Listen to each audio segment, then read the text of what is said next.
Autrefois, une race de chasseurs exceptionnels, les Bayas, chassaient le python d'une façon tout aussi extraordinaire, en employant un appât humain. Il arrive que les hommes de Mbao aient eux aussi recours à cette technique. Naina, le chef pisteur, va introduire une jambe dans le terrier et la fera avaler volontairement par le python.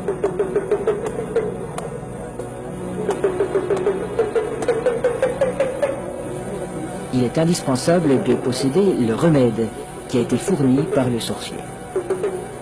Cette mystérieuse préparation, à base d'herbes et de racines écrasées, n'a pas qu'un effet psychologique. Elle a le pouvoir d'attirer le serpent tout en protégeant la jambe du pisteur. Le remède agit encore comme un lubrifiant. En imprégnant un tissu qui entoure la jambe, il facilite sa pénétration dans la gueule du reptile.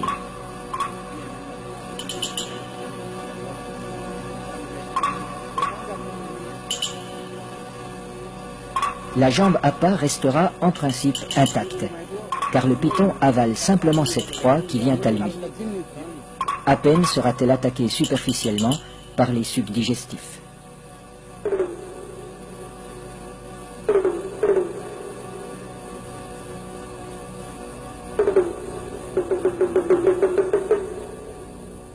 Cette chasse n'est pas sans risque. Un python particulièrement puissant pourrait entraîner l'homme dans son repère.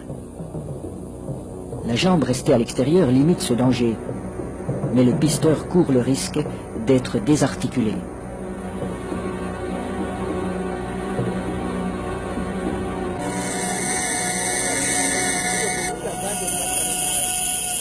Pour rendre l'attente moins pénible, mais aussi faciliter le glissement des corps de l'homme et de l'animal, on place des feuilles fraîches sous le pisteur.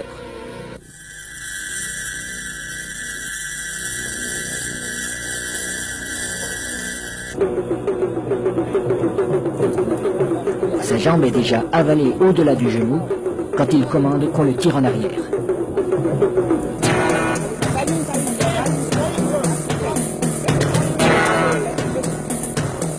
Refusant de laisser échapper sa proie, le python apparaît.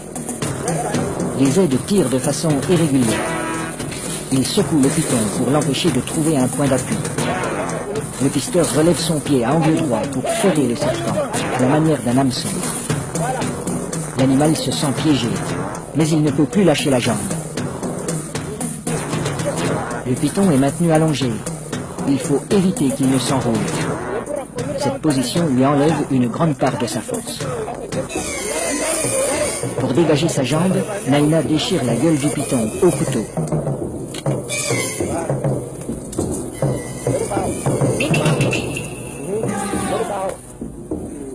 Puis, il lui tranche la tête. Les autres pisteurs relâchent progressivement le serpent. Dans un premier temps, le corps décapité reste inerte.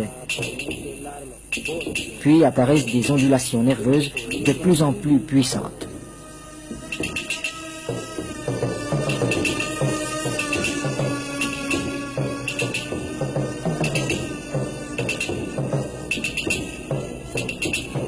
Il bougera ainsi pendant près d'une heure, prenant presque des positions d'attaque comme s'il cherchait toujours, au-delà de la mort, à menacer ses assaillants.